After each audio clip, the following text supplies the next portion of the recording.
Hi hi అండి. మాకు దొండకాయ చెట్టు ఉంది. చూద్దాం ఎన్ని వెళ్తాయో. ఇదే అండి మా దొండకాయల చెట్టు. చూద్దాం ఎన్ని వెళ్తాయో మరి. ఇదిగో చూడండి, తెంపుదాం ఇక.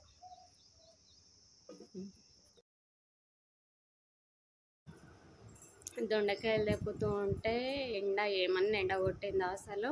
ఆ ఎండకి ఎప్పుడు ఇంట్లోకి వద్దామా అన్నట్టుండే. ఈ ఎండ ఒకటే కాక ఇంకా దొండకాయ చెట్టు మీద ఉన్న పురుగులు కూడా మీద వారినాయి. కిందికి కూడా ఉన్నాయండి దొండకాయలు. ఇవి ఆకుల మధ్యలోనే జాక్కుంటాయి, అస్సలు దొరకవు.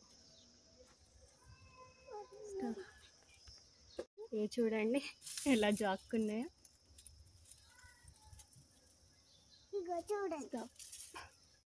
ఇంతకుముందు బయట తెంపినాం, ఇప్పుడు ఇది లోపల సైడ్ ఎన్ని వెళ్తాయో చూద్దాం మరి. నాకు ఇటు సైడ్ కనిపిస్తలేవని మా అబ్బాయి గోడ మీదకి ఎక్కుమన్నా.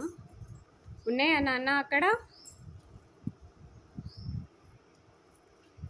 నాకు కనిపించకపోతే కూడా ఇందాక మా మిన్ను పాప మమ్మీ ఇక్కడున్నాయి అని చెప్పింది. చిన్ని వాయిస్ పెట్టుకొని మాట్లాడుతూ అంటే భలే అనిపిస్తుంది కదా. చెట్టు మొత్తం తెంపినాం, చూసారు కదా, ప్లేట్ నిండిపోయింది. ఇప్పుడు ఇవన్నీ కూర వండాలి అంటే మనకు ఎక్కువైపోతుంది. అందుకోసమే కొన్ని తీస్తా, కొన్ని స్నాక్స్కి, కొన్ని కర్రీకి. చూసారు కదా ఒక్కొక్కటి ఎంత పెద్ద ఉందో. ఈసారి అయితే మంచి పెద్ద గాస్ని. ఇవైతే స్నాక్స్కి, ఇవేమో కర్రీకి.